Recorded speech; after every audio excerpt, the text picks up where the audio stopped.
Matapos makapaglansiyo ng napakalakas na suntok kay Kumanomi sa tulong na rin ni Hyusuke, ngayon naman mga kaibigan, ire-review na natin ang Chapter 107 and 128 ng Sakamoto Days. At dito na rin sa Thailand, masasaksihan ang final fight na siguradong ikakabigla at ikalulungkot nyo mga kaibigan. At sa bandang huli ng video na ito, makikita nyo rin ang isang matinding eksena. Kaya naman, this is Mr. AI Anime, wag na nating patagalin pa. Let's go! Nagsimula ang chapter dito kay Yo na nakatitig sa bagsak na katawan ni Kumanomi. Nakaramdam naman ng kaunting ginhawa si Hyusuke at sinabi ni Yo, "Ang galing ng ricochet mo kanina, Hyusuke." Tumawa lang si Hyusuke, ngulit sagot naman ni Yo, "Hindi yun papuri. Papatayin kita pa rin. Pero anyway, salamat sa tulong." Habang nag-uusap pa sila, biglang may napansin ng dalawa. Agad na hinila ni Yo si Hyusuke para mailayo ito sa paparating na atake. Ngunit sa kasamaang palad, tinamaan naman ng ulo ni Yo, direktang tumago sa matake mga kaibigan. Makikita ang gulat na reaksyon ni Hyusuke habang bumabagsak si Yo. At ang atake na tumama pala kay Yo ay galing sa coil gun ni Kumanomi. Sabi ni Kumanomi, "Muntik na talaga yung kanina. Nahimatay ako ng ilang segundo. Mabuti na lang at wala rito si Kei, Uzuki at iba ko pang kasamahan. Ayokong makita nila akong ganito kahina." Sa isipan ni Hyusuke, kaya pa pala itong lumaban, kaya agad siyang naghanda at pinaputukan si Kumanomi. Pero gamit ang iron sand sa kanyang kamay, pinigilan lang ito ni Kumanomi at mayabang pa niyang sinabi, "Magbabayad ka sa pagbaril mo sa akin at para malaman mo, hindi ko plano na hayaan kang mamatay agad."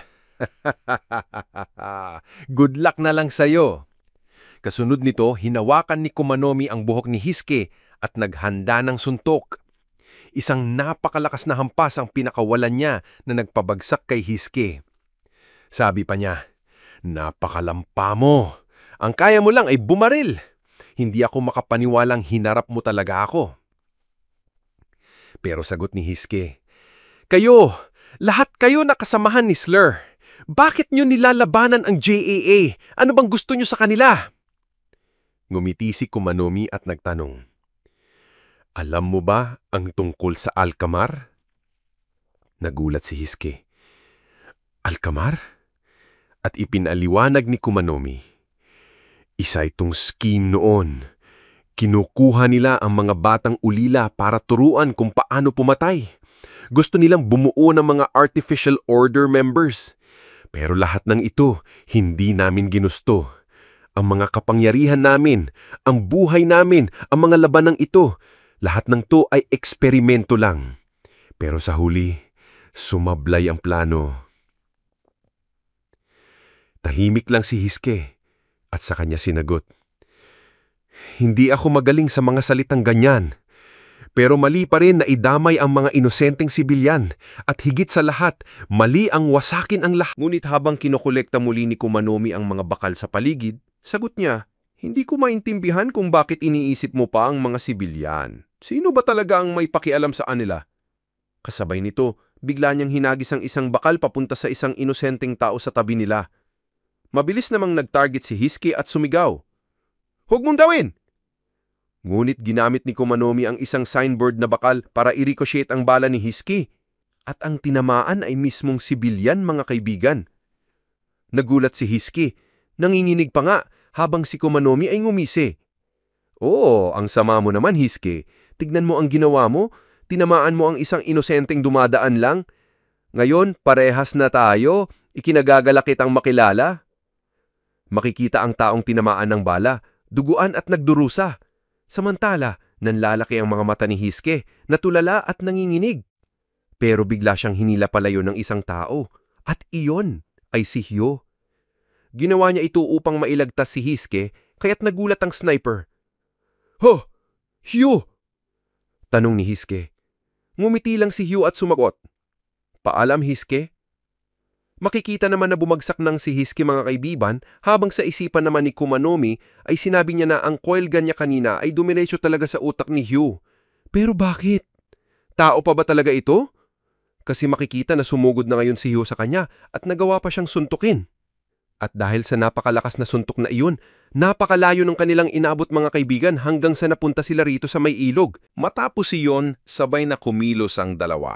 Gumawa ng hand gesture si Kumanomi upang i-magnet ang mga propellers mula sa mga bangka. Nagawa niya itong paikutin at mapalapit sa likuran ni Hyo, dahilan para tumagos ang mga propellers sa katawan nito. Isang napakatinding atake. Subalit hindi pa rin nagpatalo si Hyo at hinawakan niya ang kamay ni Kumanomi, bagay na ikinagulat nito. Nakita pa si Hyo na tumatawa at sinabihan si Kumanomi, "Isasama kita." Sabay dito na rin niya ito sinuntok. Napasabi naman si Kumanomi na inis, "Lulunurin na rin talaga kita para mamatay ka kasama ko." Makikita na hinigpitan palalo ni Hyo ang pagkakahawak sa kamay ni Kumanomi habang patuloy nitong pinapaikot-ikot at pinapabao ng mga propellers sa katawan ni Hyo. Kaya paunahan na lang sila rito mga kaibigan. Sa isipan ng dalawa ay iisa ang iniisip, bilisan mo, mamatay ka na. Matapos ang matinding labanan sa ilalim ng ilog, makikita naman sa surface ang isang kamay. At ang umahon ay si Kumanomi, na ngayon ay galit na galit at sobrang inis dahil naputol ang kanyang isang braso, na hawag pa rin ni Hyo. Naisip pa ni Kumanomi na hindi siya makapaniwala na kahit patay na raw ang taong iyon ay hindi pa rin bumitaw sa pagkakahawak. Mga baliw raw talaga sila o mga order.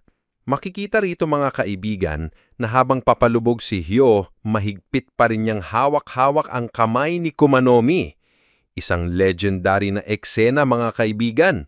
At dito nagtatapos ang laban ng dalawa. Matapos niyan sa isang gusali naman ay makikita ang isang tao na nagbigay ng nakakalungkot na mensahe kay Nagumo. "Master Nagumo, may mensahe po ako mula sa JAA headquarters." Sagot naman ni Nagumo. "Ano?" Tugon ng lalaki. 30 minutes na raw ang nakalilipas mula nang mamatay ang order member na si Hoyu habang nakikipaglaban sa kalaban sa capital city ng Thailand. Isang mensaheng gumulat talaga kay Nagumo. Dinagdag pa ng lalaki na unknown pa raw sa nayon ang detalya tungkol sa kalaban at patungo na ang mga floaters sa pinangyarihan upang imbestigahan ang area at i-retrieve ang katawan. Kaya gusto raw ng mga executives ng JAA na i-address agad ng order ang issue na ito sa lalong madaling panahon. Kaagad na sumagot si Nagumo at lumabas sa rooftop. Sinabi niya, "Sa mundong ito, ang una talagang namamatay ay hindi ang mga kulang sa talento, kundi ang mga magubuting tao." Sabay dito, naglabas siya ng baril at pinaputok sa itaas. "Rest in peace, Hoyu." Matapos niyan, sa susunod na eksena makikita naman sina Shin na nakapag-hitchhike pa mga kaibigan.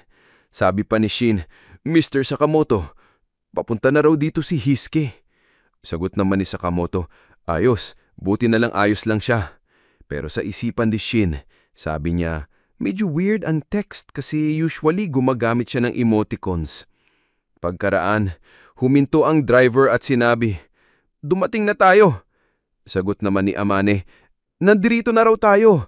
Ang lugar na ito ang abandoned warehouse district na nasa mapa na binigay ni Wutang.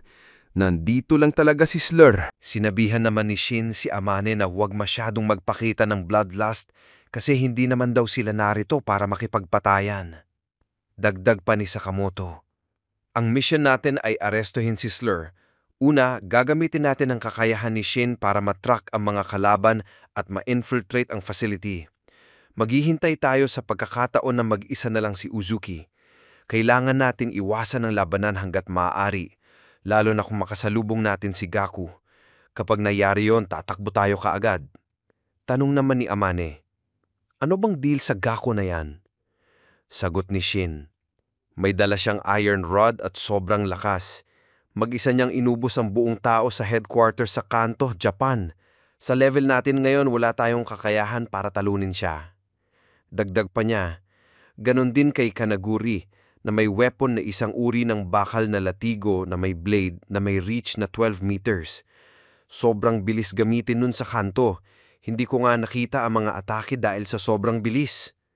Tanong ulit ni Amane, "Ganyan ba talaga kalakas silang lahat? Kaya ba talaga natin silang hulihin?" Sagot ni Sakamoto, May plano ako. Nagdagdag pa si Shin. Oo, hindi naman tayo nagpunta rito nung wala tayong panlaban. Kaya sabi naman ni Amane, so una, kailangan muna nating mahanap ang hideout dito sa abandoned warehouse district. Tinanong ni Sakamoto si Shin. Na-detect mo na ba sila? Sagot ni Shin habang ginagamit ang kanyang clairvoyance. Oo, may napipick up akong mga boses. Nasa 12 meters southwest ang lokasyon. Nasabi naman ni Sakamoto na ang galing pa rin ni Shin at sa tingin niya ay nasa loob nga ito ng isang lumang warehouse na may kulay abong-bubong. Tinanong niya si Shin kung alam ba niya kung ilang tao ang nandoon sa loob. Sagot naman ni Shin na medyo malayo pa sila, kaya hindi pa niya masabing nang malinaw ang eksaktong bilang, pero sa tansya niya ay 4. Binawi rin niya kaagad at sinabing 5 pala ang nandoon. Ngulit bigla na lang napahinto si Shin at nasabi, hindi, ang boses na ito ay...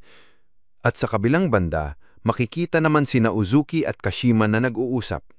Sabi ni Uzuki, nagwagi raw si Kumanomi para sa kanila at ang iba pang miyembro ay paparating na ngayon sa Japan. Kaya oras na rin daw para sila umalis at aaminin niyang mamimiss din niya ang lumang warehouse na ito. Sabi pa ni Uzuki na may kailangan daw hintayin si Kashima. Sagot naman ni Kashima na gusto raw muna niyang makausap si Uzuki ng sila lang dalawa. Dagdag pa niya na sa mga nagdaang taon ay lagi siyang nagtitiwala at sumusunod kay Uzuki o Slur. Pero may isang bagay na gusto niyang malaman bago sila tuluyang sumabak sa gira. Kasi noon sinabi raw ni Slur na magtatayo ito ng bagong pamumuno matapos nilang mawasak ang JAA. Kaya tinanong niya, anong klaseng mundo ang bubuuin ni Slur? Sagot naman ni Uzuki na hindi raw tamang salita ang bagong pamumuno. Wala raw siyang gagawin kundi hayaan ang sitwasyon na magbago ng natural. Para sa kanya, iyon ang pinakamagandang senaryo. Nagtanong ulit si Kashima, kung ganun, paano na ang mga ordinaryong tao kung magiging malaya na lang ang mga assassin? Binigay pa niya ang halimbawa mula sa Article 23 ng JAA Regulations na bawal pumatay ng iba maliban sa mismong target. Kung wala raw niyon, pwedeng pumatay ang isang tao ng 100 inosenteng buhay para lang makuha ang isang target. At kung walang JAA na mag-handle ng assassination targets, kahit sino na may pera ay pwedeng pumatay ng kahit sinong gusto nila, kahit isang bata pa. Pero sagot ni Uzuki, oo, na kapag nawasak na nila ang JAA, ang mga assassin ay magiging ordinaryong bahagi na lamang ng lipunan. Kaya nasabi ni Kashima na pero noon sinabi ni Slur na ginagawa niya ang lahat ng ito para sa isang divine justice. Lately daw pakiramdam niya ay hindi na niya lubusang naiintindihan ang iniisip ni Slur dahil parang ibang tao na ito kumpara sa una niyang nakikilala. Dagdag pa ni Uzuki, alam niya na sinubukan noon ni Kashima na gamitin si Shin, ang lalaking may clairvoyance, para imbestigahan siya. Kaya malinaw na gusto rin talaga ni Kashima na malaman ang tunay na iniisip ni Slur. Habang nagsasalita pa si Kashima, makikita naman na nag-iba ang tingin ni Uzuki. Hindi dahil sa sinabi ni Kashima, kundi dahil may biglang dumating mula sa kanyang likuran. Isang taong papalapit at walang iba kundi si Akira Akao kasama si Kanagoli na nakavideo. Nagulat ng husto si Uzuki nang makita ang mukha ni Akira. Halos mabanggit pa niya ang pangalang ni Rion Akao. At dito na nagsalita si Akira. So, ikaw pala si Slur, ang lalaking pumatay kay Rion.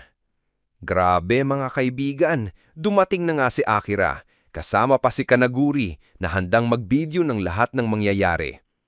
Habang si Shin naman ay mabilis na papunta rin ngayon sa lugar na ito.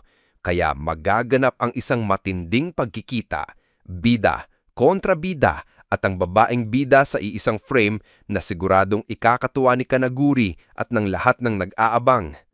At dito na nagtatapos ang chapter na ito mga kaibigan, kaya tutok lang kayo dahil ang susunod na kabanata ay tiyak na mas matindi at mas nakakagulat pa. Kung nagustuhan nyo ang video, don't forget to like, comment, follow at mag-subscribe para sa mas marami pang content na kagaya nito. Maraming salamat, this is Mr. AI Anime at magkita-kita tayo muli sa susunod na video.